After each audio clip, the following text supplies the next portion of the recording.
How a 20-year-old pilot with no college degree outflew every ace in Europe, September 12, 1941. A recruiting office somewhere in West Virginia. A Tuesday. An 18-year-old kid named Chuck Yeager walked in and signed papers to join the United States Army Air Forces. Not because he wanted to fly, he didn't care about flying. The first airplane he'd ever seen up close was a Beechcraft that crash-landed in a cornfield along the Mud River when he was 15. He rode his bicycle over to look at it. Wasn't impressed, wasn't interested, just a broken machine in a field. He signed up because the Army recruiter was more persuasive than the Navy recruiter. That was the entire reason. The Army guy talked faster. Yeager wanted to be a mechanic, that was all. Fix engines, turn wrenches, the kind of work he'd been doing since he could walk. Nobody in that recruiting office, not the recruiter, not the clerks, not the kid himself, had any idea that this boy from Hamlin, West Virginia, population 400, would become the most famous pilot in the history of aviation. Before we continue, make sure you subscribe. We tell the World War II stories about courage, unlikely beginnings, and the men who changed history without meaning to. Charles Elwood Yeager was born February 13, 1923, in Myra, West Virginia, a speck on the map, a few houses along the upper Mud River in Lincoln County. His family moved to Hamlin when he was 5. Hamlin was bigger, 400 people. To Chuck, it felt like a city.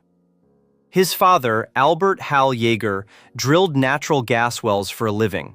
Hard work in the Appalachian Hills, dangerous work, long hours, generators, pumps, pressure regulators, heavy machinery that could kill you if you weren't paying attention. Albert Yeager knew every machine inside and out, could fix anything, and he taught his son the same way. By the time Chuck was a teenager, he could take apart a Chevrolet engine, overhaul it, and put it back together. Not approximately, perfectly. Every bolt, every gasket, every wire. He understood machines the way some people understand music, intuitively, naturally. The way the parts fit together made sense to him in a place deeper than words. His mother, Susie May, raised 5 children. Chuck was the second. He had 2 brothers, Roy and Hal Jr., and 2 sisters, Doris Ann and Pansy Lee. Doris Ann died at 2 years old, a terrible accident. Roy was 4. He was playing with a firearm. The kind of tragedy that happened in rural America and left scars that never healed. The Yeagers were poor, not city poor, Appalachian poor. They had land, they had pride, they had nothing else. If you wanted meat, you walked into the woods and killed it. Chuck started hunting at 6, rabbits first, with a .22 rifle that was almost as big as he was. By the time he was 10, he was bringing home squirrels, rabbits, whatever he could find. Not for sport, for the table. Hunting was how you fed your family. Missing a shot meant missing a meal. His eyesight was remarkable. The Army would later measure it at 20/10, twice as sharp as normal. He could see a squirrel in a canopy of leaves when nobody else saw anything but green. Could spot movement at distances that other hunters couldn't believe. But it wasn't just seeing, it was understanding what he saw, reading the forest. A broken twig meant something passed through. Silence meant a predator was near. A flash of gray in the branches meant dinner if you were fast enough. And he was fast enough, every time. He played basketball and football at Hamlin High School. Average student. His best grades were in geometry and typing. He could type 60 words a minute. He graduated in June 1941. 3 months later, he was in the Army. They made him a mechanic. Of course they did. He could fix anything. They stationed him at George Air Force Base in Victorville, California, and he went to work on aircraft engines. Same principles as the Chevrolet engines back home. Bigger, more complex, but the logic was the same. Parts fit together in ways that made sense if you understood the machine. Then came his first ride in an airplane.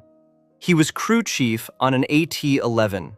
The pilot was practicing landings on a dry lake bed. Chuck sat in the back seat. The plane bounced and rocked and pitched. Chuck got violently airsick, threw up all over the back of the aircraft. The future fastest man alive spent his first flight vomiting. He figured flying wasn't for him. He was a mechanic. Mechanics stayed on the ground. That was fine. Then, in the summer of 1942, the Army changed the rules. Before the war, you needed 2 years of college and had to be 20 years old to enter pilot training. Pearl Harbor changed that math. The Army needed pilots, desperately. They opened a program called the Flying Sergeant Program. Enlisted men with no college education could apply. Yeager applied. Not because he dreamed of flying, not because he'd been inspired by some childhood vision of the sky, because the pay was better. Pilots made more than mechanics. Simple math. Appalachian math. You take the job that pays more. He started training in September 1942 at Hemet, California. Primary training, learning to fly in training aircraft. Then basic at Gardner Field in Taft, California, flying BT-13s. Then advanced at Luke Field, Arizona. Something happened during training. Something nobody expected, least of all Yeager. He was good. Not just competent, not just adequate, extraordinary. The instructors noticed it immediately. The kid from West Virginia who had thrown up on his first flight could fly an airplane like he'd been born in the cockpit. His hands were steady. His reactions were instantaneous. His spatial awareness, the ability to know where you are in three-dimensional space, where the ground is, where the horizon is, where other aircraft are, was almost supernatural. And his eyes. Those 20/10 eyes that had been tracking squirrels in the Appalachian canopy since he was 6 years old. In the air, they tracked everything. Other aircraft, ground features, instruments, all at once. Processing information faster than his instructors had ever seen. The hunting skills translated perfectly. A squirrel running along a branch in an enemy aircraft crossing the sky are, to the part of the brain that calculates trajectory, the same problem. Lead the target, account for speed, account for distance. Put the shot where the target will be, not where it is. Yeager had been solving that equation since before he could read. He just didn't know it had a name. He earned his wings on March 10, 1943, Class 43C, Luke Field, Arizona. He was promoted to flight officer, the wartime equivalent of a warrant officer. 20 years old, no college, no family connections, no advantages of any kind except the ones the mountains of West Virginia had given him. Eyes, patience, hands, nerve. He was assigned to the 363rd Fighter Squadron, 357th Fighter Group at Tonopah, Nevada. They were flying Bell P-39 Airacobras, strange airplane, engine behind the pilot, propeller shaft running through the cockpit, tricycle landing gear. Most new pilots struggled with it. The P-39 was unforgiving. Fly it wrong, and it would kill you. Yeager mastered it immediately. A squadron mate remembered it later. Chuck became the yardstick by which we could measure the rest as they joined us. The yardstick, the standard. The kid with no college degree and no flying experience before the Army was the best pilot in his squadron from the day he arrived. In October 1943, during a high-speed training exercise at Casper, Wyoming, Yeager's P-39 engine exploded. The plane burst into flames. He had to bail out. He survived, but fractured his spine. Spent time in the hospital, recovered. A month later, November 23, 1943, the 357th Fighter Group sailed for England aboard the Queen Elizabeth. They were assigned to RAF Leiston in Suffolk, and they were given new aircraft, not P-39s, P-51 Mustangs, the best fighter airplane of the Second World War. The Rolls-Royce Merlin engine, 6 50 caliber guns. The range to fly from England to Berlin and back. Yeager fell in love with it the moment he climbed into the cockpit. He named his glamorous Glenn after his girlfriend back home, Glenys Faye Dickhouse. His first combat mission was in February 1944. He discovered immediately that everything the mountains had taught him applied in the sky. The patience, the eyesight, the instinct for the kill. On March 4th, his 7th mission, he shot down his first enemy aircraft, a Messerschmitt Bf-109 during a daylight raid over Berlin. He was 21 years old. The next day, March 5th, he was shot down over Bordeaux. 3 FW-190s caught him from behind. He bailed out at 18,000 feet, landed in occupied France, spent weeks hidden by the resistance, amputated a wounded navigator's leg with a pocket knife in the Pyrenees, carried the man over the mountains to Spain. He came back, fought the grounding policy, went to Eisenhower, got cleared for combat.